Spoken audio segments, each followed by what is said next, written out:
The two questions are very related to each other. The EU is already encouraging such green economy sector.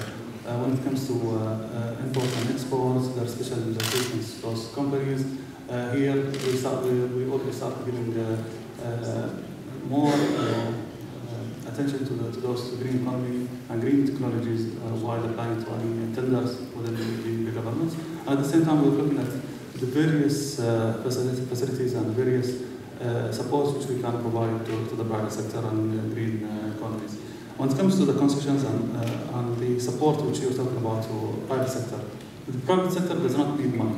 They want the facilitations, and this is what we're trying to provide. If you see the reshaping of the government strategy, the main direction, the main driver for that to how we can facilitate the engagements of private sector and the governments in the upcoming few years.